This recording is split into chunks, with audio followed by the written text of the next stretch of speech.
আসসালামু আলাইকুম রহমতুল্লাহ। কি অবস্থা সবার? আমি মমতা মুশতারি যশোর থেকে। গত ভিডিওতে আপনাদেরকে দেখিয়েছিলাম ঈদের পরে বাবার বাড়িতে গিয়েছিলাম, বোন এসেছিল, আর বিকালে বাচ্চাদেরকে সাথে করে নিয়ে যশোর সেনাবাহিনী কর্তৃক পরিচালিত শান্তলা বিনোদিয়া ফ্যামিলি পার্কে। সেখানে গিয়ে বাচ্চারা তো ভীষণ খুশি হয়েছে।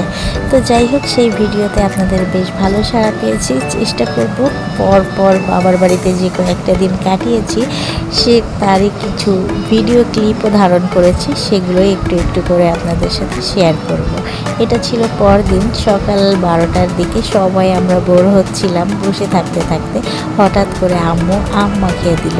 আর এই মাখামাখির কাজটা আমার ভাইয়া, আম্মু এরা সবাই মিলে বেশ ভালো করে। চোর, এই যে আমার বাটি ফাঁকা, আর ওই যে আমচোরের বাটি হচ্ছে ভরে গেছে।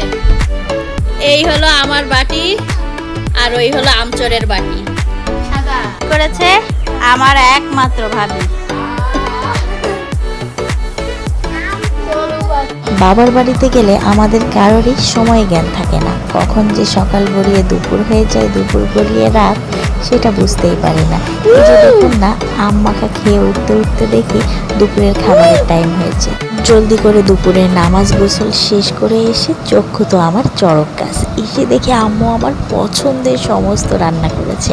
আসলে আমার বললে ভুল হবে, আমার ভাইয়ার ছোট বোনের আমার পছন্দ এই যে পটল দিয়ে কই মাছ প্রথমে খেলাম, সেটা ছিল উস্তে দিয়ে পাঙাশ মাছের মাথা দিয়ে, আর এটা ছিল বোনের পছন্দ। ও ভীষণ পছন্দ করে। আমরা একটু সাধারণত শাক সবজি খাওয়া পছন্দ করলেও আমার বোনটা কিন্তু আবার শাক সবজি তেমন পছন্দ করে না।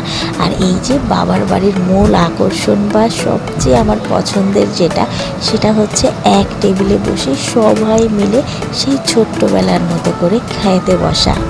আর এই একসাথে খেতে বসলে কি হয়, কি খাচ্ছি কতটা খাচ্ছি সেটা আন্দাজ করতে পারি না, কিন্তু যখন খাওয়া শেষ করি তখন দেখি আর টেবিল থেকে উঠতেই পারছি না। দিনের মতো সেদিনও আমরা খাওয়া দাওয়া শেষ করে হালকা একটু বিশ্রাম নিয়ে বাচ্চাদেরকে গুছিয়ে বের হয়ে পড়েছি যশোরের বহুল আলোচিত বিখ্যাত বলা চলে ক্যাফে বিল হরিণার উদ্দেশ্যে। আমাদের বাড়ি থেকে ক্যাফে বিল হরিণার দূরত্ব মিনিট 15-এর মতো, কিন্তু এর আগে একবার গিয়েছি, জানি না আপনাদের সেটা মনে আছে কিনা, বছর 2 আগে। তো এখন যেহেতু আবার একটু ঘোরাঘুরির মন চলছে, তো তাই ভাবলাম সকলে মিলে আরেকবার ঢু মেরে আসি বাড়ির পাশেই কোথাও। বিল হরিণাতে সাধারণত যারা শহর থেকে আসে বাইক বা ইজি বাইকে করেই যায়।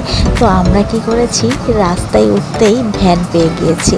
তো ভ্যানে উঠে যে আমরা কি পরিমাণ খুশি হয়েছি, কত বছর পর যে আমরা ভ্যানে উঠেছিলাম, সবের সেই হারিয়ে যাওয়া দিনগুলো যেন চোখের পলকে ফিরে এলো। জীবনের সব ব্যস্ততা আর ক্লান্তি ভুলে প্রিয়জনদের সাথে এমন সাদামাটা আনন্দই যেন জীবনের আসল সার্থকতা। কথা বলতে বলতে আমরা কিন্তু পৌঁছে গেছি ক্যাফে বিল হরিণায়।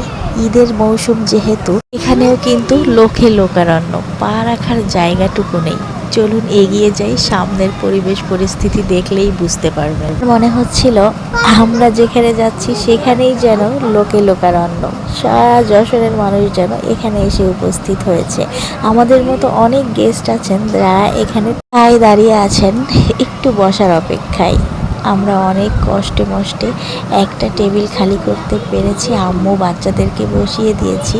তারপর দেখলাম আস্তে আস্তে একটু সন্ধ্যা হতে শুরু করলে ভিড়টা অনেকখানি কি কমে গিয়েছিল, যেহেতু দুর্গম পথ, শহর থেকে অনেকটাই দূরে। তো শহরের ভেতর থেকে যারা এসেছিলেন অনেকেই আস্তে আস্তে চলে যেতে শুরু করলেন।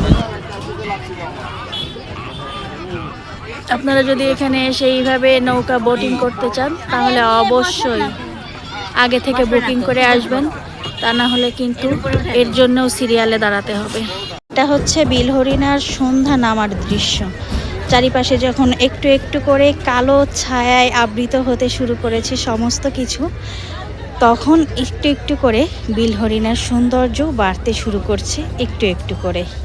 বসে বসে বিলের হাওয়া খেলে তো আর পেট মন ভরবে না, তার জন্য প্রয়োজন পেট পুজো করা। আমরাও বাচ্চা বড় সকলের কথা মাথায় রেখে বাচ্চাদের পছন্দের এবং বড়দের মন শরীর ঠান্ডা করার ফালুদা অর্ডার করে দিয়েছিলাম, কিন্তু খাবারের দাম হিসাবে আমাদের কাছে খাবারের মানটা জুৎসই মনে হচ্ছিল। এখানে অধিকাংশ খাবারই আমাদের দেওয়া হয়েছে বাসি এবং পচা, যেগুলো আমরা খেতে পারিনি ফেলে দেওয়া হয়েছে।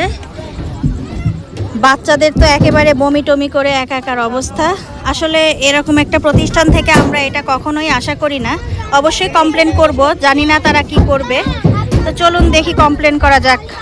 আমরা ওখানে কমপ্লেন করতে গিয়ে দেখি ওনার ভাইয়াটাই বসেছিলেন, তো তাকে সমস্তটা বুঝিয়ে বলার পর উনিও জিনিসটা যাচাই বাছাই করে দেখলেন কথাগুলো সত্য, তারপর উনি সুন্দর মতো আমাদের টাকাগুলো ব্যাক দিয়ে দিলেন।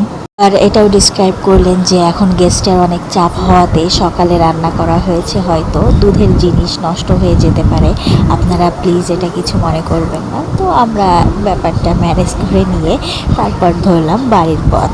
তো এই ছিল আমার আজকের ভিডিওটি কেমন লাগলে অবশ্যই কমেন্ট করে জানাবেন। ভিডিওতে থাকা ভুল ত্রুটিগুলো ক্ষমা সুন্দর দৃষ্টিতে দেখবেন। দেখা হবে আগামীতে নতুন ভিডিওর সাথে। সে পর্যন্ত সবাই ভালো থাকবেন, সুস্থ থাকবেন, পরিবারের সাথে থাকবেন, পরিবারের খেয়াল রাখবেন। আল্লাহ হাফেজ, আসসালামু আলাইকুম।